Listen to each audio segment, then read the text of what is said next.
We provide you the platform to turn your dreams into reality. Give wings to your aspirations with KR Mangalam University. बातचीत से पहले Trump ने चेतावनी भरे अंदाज में यह कहा था कि पुतिन अगर समझौता नहीं करते हैं तो बैठक कुछ ही मिनटों में खत्म हो सकती है और फिर इसका परिणाम भी रूस को भुगतना पड़ेगा। सवाल यह है कि आखिर क्यों रूस और अमेरिका वर्षों से एक दूसरे के दुश्मन बने हुए हैं? वजह क्या है? रिपोर्ट देखिए।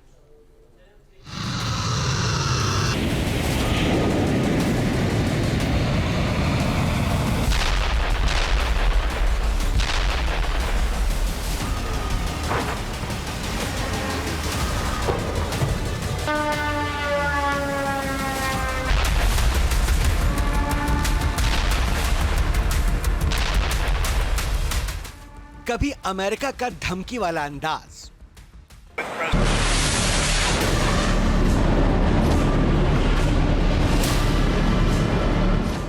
पिछले कुछ समय से अमेरिकी राष्ट्रपति डोनाल्ड ट्रंप और रूसी राष्ट्रपति व्लादिमीर पुतिन के रिश्ते तल्खी के दौर से गुजर रहे हैं और इन सब के पीछे तात्कालिक वजह है रूस यूक्रेन युद्ध।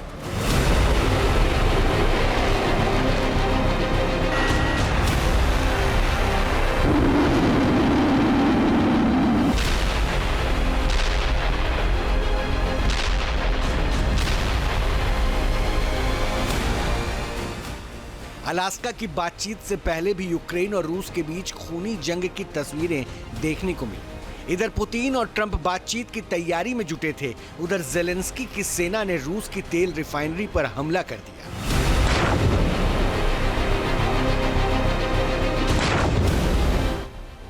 अमेरिका और नाटो की शाह पर यूक्रेन की इसी तरह की हिमाकत ने पुतिन का गुस्सा भड़का दिया, न सिर्फ ज़ेलेंस्की के खिलाफ बल्कि अमेरिकी राष्ट्रपति ट्रंप के खिलाफ। ट्रंप पुतिन को फूटी आंख नहीं सुहाते।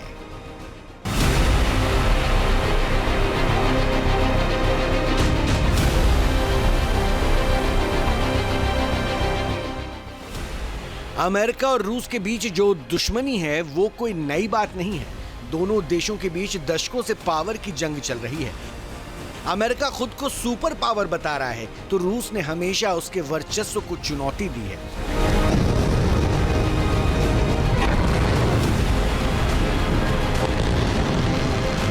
रूस की अमेरिका से दुश्मनी कोई नई बात नहीं है।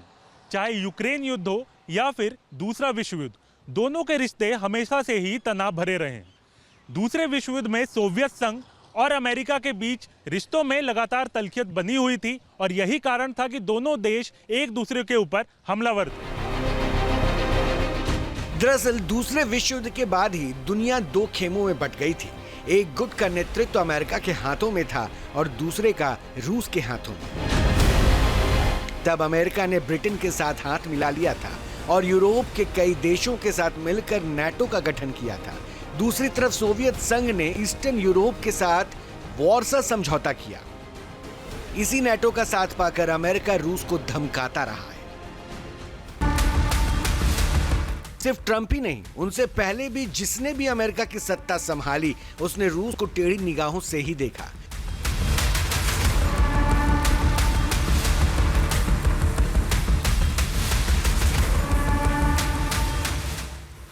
अमेरिका और रूस के बीच कोल्ड वॉर की स्थिति हमेशा से रही है, जिसमें दोनों एक दूसरे पर सीधा हमला नहीं करते, लेकिन दोनों के बीच हमेशा अलग अलग मुद्दों पर तलवारें खिंची रहती हैं।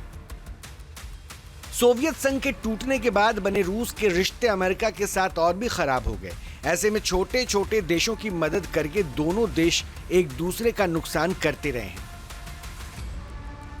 व्लादिमीर पुतिन रूस के एक ऐसे राष्ट्रपति हैं जो कि अमेरिका से सबसे ज्यादा नफरत करते हैं। पुतिन के सत्ता संभालने के बाद रूस और अमेरिका के रिश्तों में लगातार तनाव देखने को मिला और यही कारण है अमेरिका के रिश्ते जिस देश से खराब होते हैं रूस उनकी खूब मदद करता है। दोनों दुनिया को अपनी तरह से चलाने की जद्दोजहद में ऐसा करते हैं। माना जाता है कि रूस और अमेरिका की ताकत दिखाने के चक्कर में ही यूक्रेन युद्ध शुरू हुआ।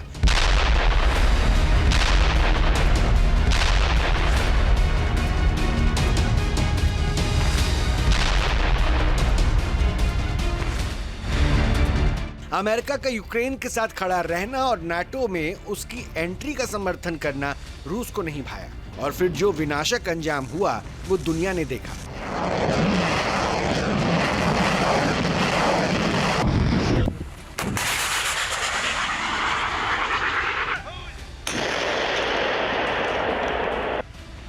ट्रंप ने यूक्रेन में रूस को झटका देने की कोशिश की तो इससे पहले सीरिया में पुतिन ने वही किया। सीरिया में अमेरिकी सेना की कार्रवाई के समय रूस ने सीरिया की मदद कर अमेरिका को तगड़ा झटका दिया था।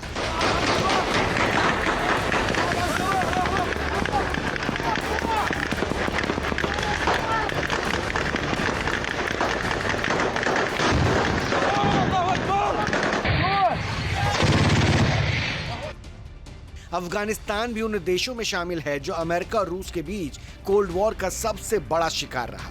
यहां रूस के समर्थन से चल रही सरकार को उखाड़ फेंकने और एशिया में अड्डा जमाने के लिए अमेरिका ने तालिबान को जन्म दिया।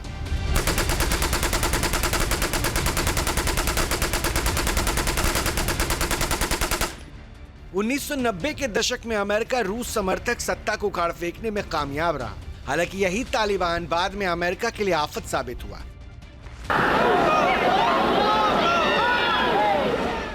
जब अमेरिका के ईरान से रिश्ते बिगड़े, रूस उसके समर्थन में आगे आया। हाल ही में जब अमेरिका ने ईरान के परमाणु ठिकानों पर हमले किए तो भी रूस उसके साथ खड़ा रहा।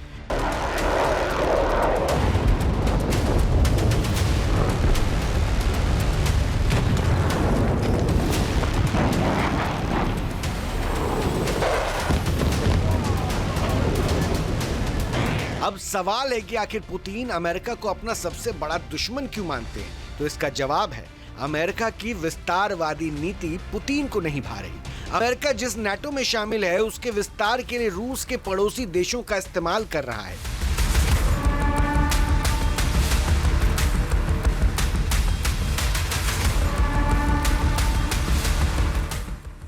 साल 2004 में नाटो ने पूर्वी यूरोपीय देशों में विस्तार किया। मध्य और पूर्व यूरोप में Romania, Bulgaria, Slovakia, Slovenia, Latvia, Estonia और लिथुआनिया 2004 में नाटो में शामिल हो गए। क्रोएशिया और अल्बानिया भी 2009 में नाटो का हिस्सा बन गए। इतना ही नहीं, जॉर्जिया और यूक्रेन में क्रांति का भी अमेरिका ने समर्थन किया। पुतिन मानते हैं कि अमेरिका ने ऐसा कर रूस के हितों को चोट पहुंचाया। पुतिन कहते हैं कि अगर अमेरिका ने जॉर्जिया और यूक्रेन में क्रांति का समर्थन नहीं किया होता तो आज यूक्रेन जैसे देश उसके सामने सिर उठाने की हिमाकत नहीं करते।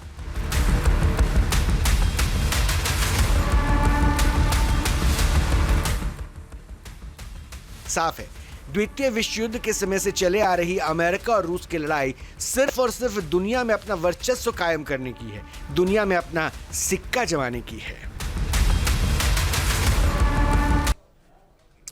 हमारे यहाँ एक बड़ी प्रसिद्ध कहावत है कि गेहूं के साथ घुन भी पिस जाता है।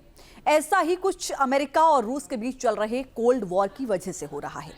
अमेरिका की तो सीधे सीधे रूस पर चलती नहीं, तो वो रूस के जो सहयोगी देश हैं उनको निशाना बनाता है। अब तक अमेरिका और रूस के बीच चल रहे कोल्ड वॉर की वजह से कई देशों का हाल बुरा हो चुका है।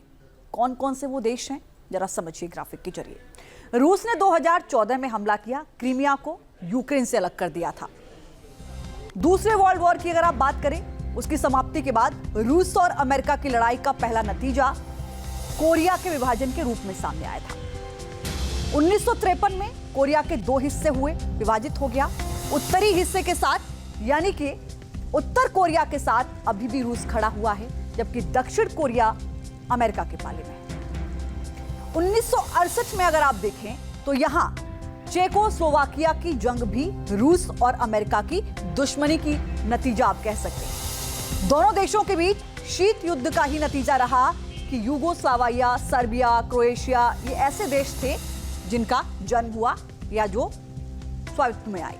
1960 के दशक के क्यूबा मिसाइल क्राइसिस को दुनिया कैसे भूल सकती है? जब रूस ने क्यूबा में मिसाइलें तैनात कर दी थी तो अमेरिका ने अपनी सुरक्षा का खतरा बताते हुए बदले की कार्रवाई की थी। आज भी क्यूबा अमेरिका और रूस के वर्चस्व की लड़ाई का अखाड़ा बना हुआ है। वियतनाम भी कई साल तक अमेरिका और रूस के कोल्ड वॉर का अखाड़ा बना रहा है, खामियाजा भुगतता रहा है। तो इससे आप ये अंदाजा लगा सकते हैं कि रूस और अमेरिका के बीच जो कोल्ड वॉर बन रहा है उससे बाकी देश किस तरीके से इससे प्रभावित होते हैं, उसका अंदाजा हम इससे लगा सकते हैं। ये कैसी विडंबना है कि अमेरिका जो शांति स्थापित करने का मसीहा बना फिर रहा है, हथियार बेचकर अपनी आर्थिक स्थिति मजबूत करने में जुटा है। अमेरिका हो चाहे फिर रूस हो, दोनों देशों के बीच हथियार बेचने की होड़ लगी हुई है। दोनों देशों के बीच इस बात की हमेशा प्रतिस्पर्धा होती रही है कि किसके हथियार ज्यादा बेहतर और उच्च गुणवत्ता वाले होंगे। दोनों देशों के बीच नोकझोंक की एक बड़ी वजह अपने हथियारों के लिए बाजार तलाशना भी रहा है। अब जो रिपोर्ट हम आपको दिखाने जा रहे हैं उससे आपको यह पता चलेगा कि दोनों देश कितना हथियार बेचकर अपनी आर्थिक स्थिति को मजबूत कर रहे हैं, अपना खजाना भर रहे हैं। देखिए रिपोर्ट।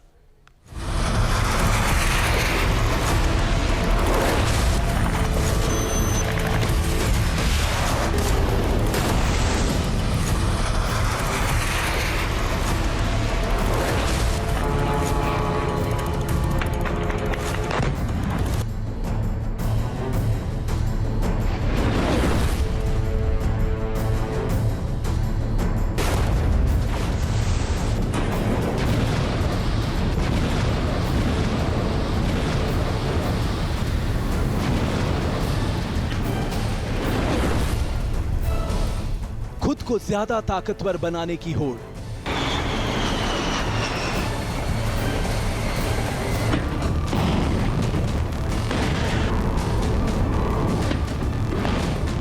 घातक हथियारों का निर्माण कर दुनिया में सिक्का जमाने की प्रतिस्पर्धा।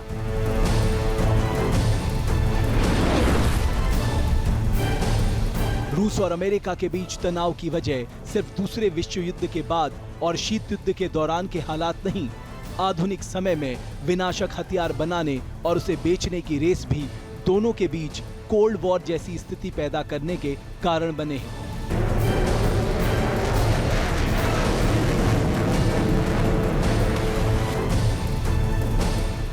फिलहाल अमेरिका और रूस के बीच हाइपरसोनिक हथियार बनाने की होड़ चल रही है।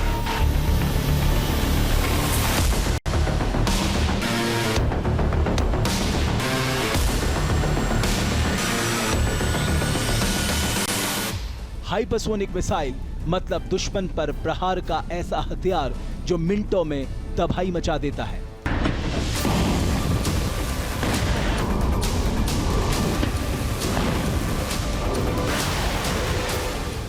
ना तो ये मिसाइलें रडार की पकड़ में आती हैं और ना ही इसे एयर डिफेंस सिस्टम इंटरसेप्ट कर पाता है, यानी एक बार तीर कमान से निकला तो फिर दुश्मन के लिए काल ही साबित होगा।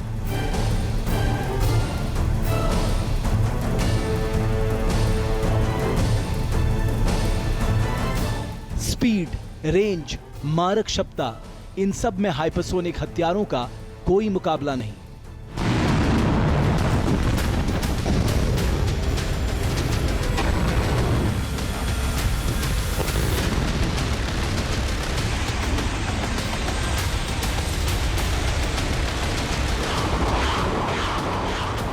रूस ने हाइपरसोनिक मिसाइलों का इस्तेमाल कर यूक्रेन को जंग के मैदान में पीछे धकेलने की रणनीति पर काम किया।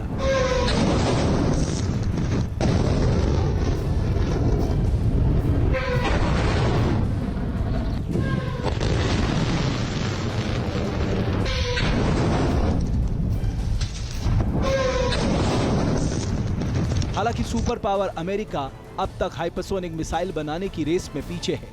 ये तब है जबकि मॉडर्न वॉरफेयर में हाइपरसोनिक मिसाइलें जंग की दशा और दिशा तय करेंगी।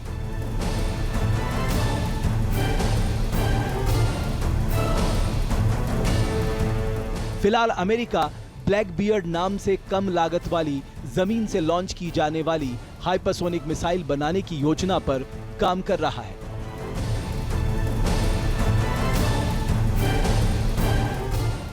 अमेरिका की ब्लैक बियर्ड हाइपरसोनिक मिसाइल सैकड़ों मील दूर टारगेट को नष्ट करने में सक्षम होगी। ये मध्यम दूरी की हाइपरसोनिक मिसाइल होगी, यानी 800 किलोमीटर से कम दूरी के लक्ष्यों पर सटीक प्रहार करेगी। खबरों के मुताबिक ब्लैक बियर्ड को ऐसे डिजाइन किया गया है कि ये गतिशील लक्ष्यों को भी भेद सके। इसे मानव रहित लॉन्चर वाहनों और मोबिलिटी आर्टिलरी रॉकेट सिस्टम से भी दागा जा सकेगा। ब्लैकबियर्ड की स्पीड मैक 5 से ज्यादा होगी। I authorized the building of hypersonic, and we're doing super hypersonic actually, which is even a step better.